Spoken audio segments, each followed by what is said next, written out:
அன்பு பிள்ளைகளே, இயேசு கிறிஸ்து நாமத்தினாலே உங்களை வாழ்த்தி வரவேற்கிறேன். ஒவ்வொரு நாளும் இந்த வீடியோ மூலிமா உங்களை காண்பதில் மிகுந்த மகிழ்ச்சி, மிகுந்த சந்தோஷம். இந்த நாளில் ஒரு வேத வசனத்தை காண்பிக்கிறேன். எரேமியா தீர்க்கதரிசன புத்தகம் 17ஆம் அதிகாரம் 7ஆம் வசனம் 8ஆம் வசனம் சொல்லப்படுகிறது. கர்த்தர் மேல் நம்பிக்கை வைத்து கர்த்தரை தன் நம்பிக்கையாக கொண்டிருக்கிற மனுஷன் பாக்கியவான்.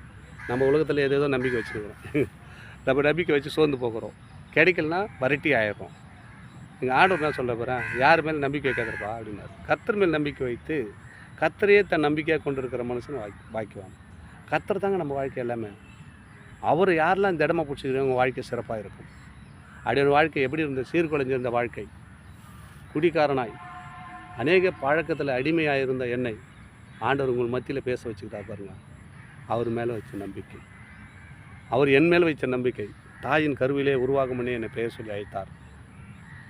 அநேக இடத்துக்கு அநேக வீடியோக்களை அநேக ஜன பார்க்குறீர்கள், இந்த வசனத்தை கேட்குறீர்கள். நான் தகுதி இல்லாதவன், தகுதியற்றவன். நான் கர்த்தர் மேல் அப்புறம்தான் நம்பிக்கை வச்சேன். நம்பிக்கையற்றவனாய் கண்ணிருந்த குருடனை போல் தெரிந்திருந்தேன். என் கண்களை மனக்கண்ணை திறந்தார்.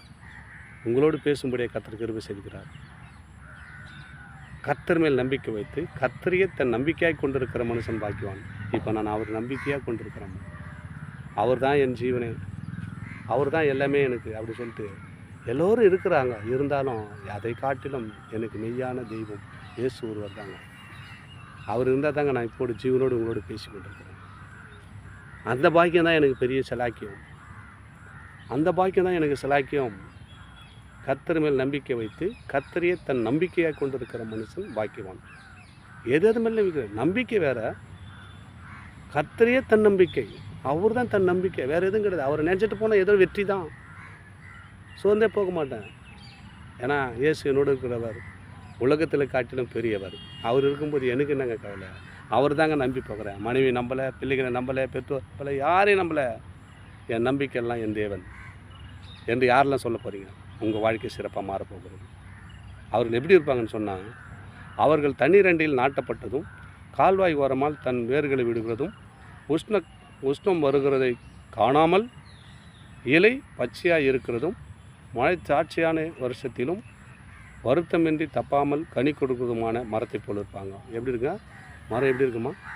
மழை வந்தாலும் கவலை கிடையாது, வெயில் காலம். கால்வாய் ஓரமாக நடப்பட்ட மரம் எப்படி இருக்கும்? செழித்து கனித்தரும், பச்சை பசேல்னு தான் இருக்கும். உங்கள் வாழ்க்கை அப்படி தான் மாறப்போகுது. ஏன்னா கர்த்தரை நம்புறீங்கள, உங்கள் வாழ்க்கை அப்படி தான் மாறும், பிரகாசிக்கும், செழிப்பாய் மாறும். உஷ்ண காலம் வரட்டும், வெயில் காலம் வரும், அப்போ கூட வேறு செத்து போகாது. அந்த இலை பச்சை பசேல்னு தான் இருக்கும்.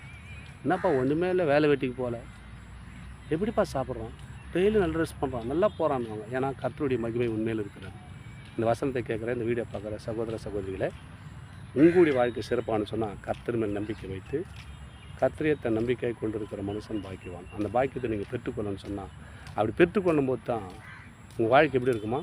உஷ்ண காலத்திலும் மழை காலத்திலும் உங்கள் மரம் எப்படி இருக்குமா? பச்சை பசேல்னு செழிப்பாக இருக்குமா? உங்கள் வாழ்க்கை அப்படி தான் மாறப்போகிறது. தொடர்ந்து இந்த வீடியோ பாருங்கள். அநேக வார்த்தையோடு ஆண்டவர் உங்களோடு பேசுகிறார். நீங்கள் கேளுங்க.